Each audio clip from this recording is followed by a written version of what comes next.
et bienvenue dans cette nouvelle vidéo. Aujourd'hui, on va parler sabot. Mais pas n'importe quel sabot, sabot de vache. Avant d'aller plus loin et que je vous explique à quoi sert ce drôle de truc, je vais vous demander de vous abonner si ce n'est pas déjà fait, également d'activer la cloche des notifications. Ça vous permettra de ne rater aucune des prochaines vidéos.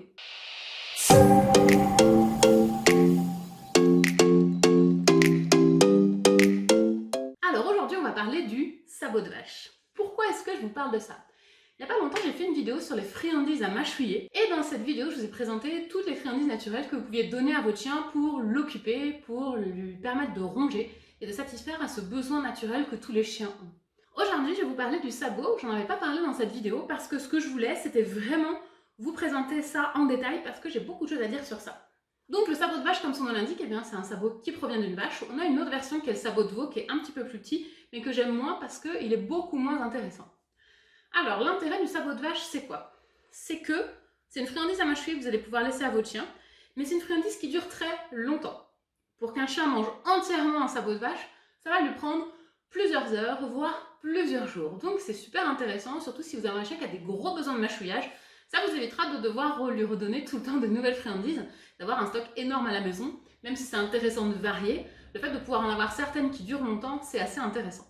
Donc le chien en général va commencer par manger la partie extérieure, c'est la partie la plus molle, et va petit à petit ronger jusqu'à arriver au bout, à la pointe, qui est la partie la plus dure.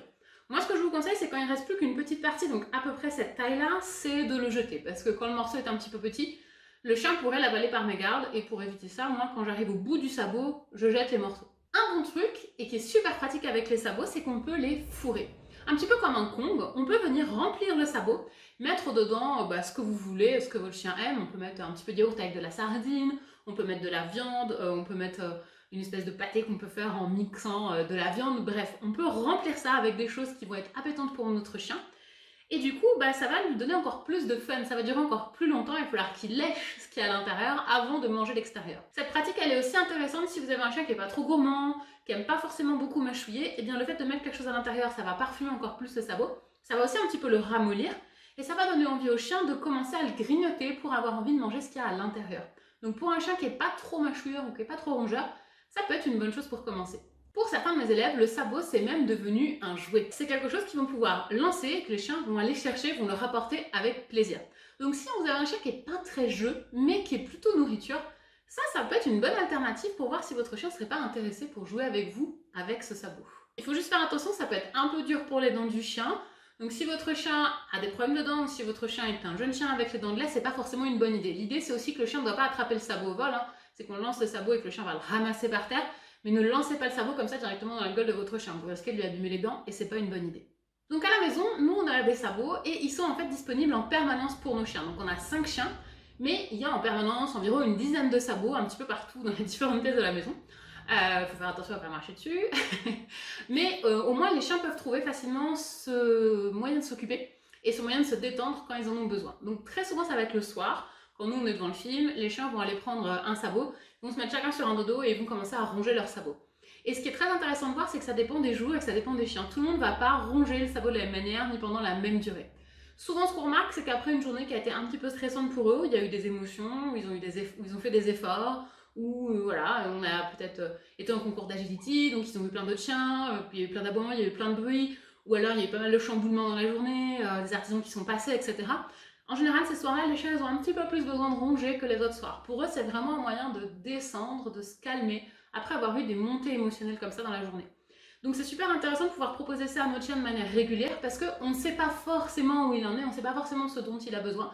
Le fait de pouvoir lui proposer ça quand il en a envie, c'est hyper intéressant. Donc comme je l'expliquais, chez nous, il y en a partout. Donc si le chien ressent un besoin de mâchouiller, il va aller prendre son sabot, il va le mâchouiller et puis après il va le poser, il va passer à autre chose. Et le fait qu'il y en ait plein évite qu'il y ait des disputes.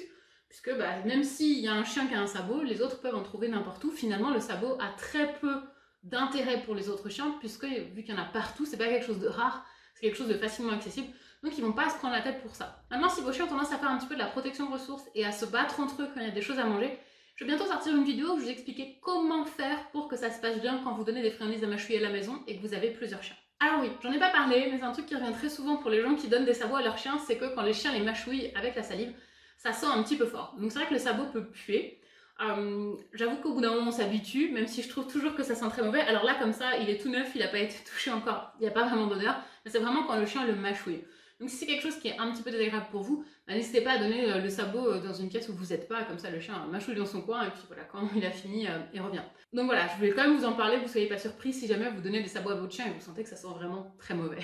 Si vous aussi vous voulez tester les sabots et voir si ça plaît à votre chien, je vous conseille d'aller sur le site de Canigourmand. Canigourmand fait partie de nos partenaires et c'est là où moi je prends toutes les friandises à mâchouiller pour mes chiens et toutes les récompenses que je leur donne dans le quotidien. Si en plus vous utilisez notre code partenaire Déclic5, vous aurez 5% de réduction sur votre commande.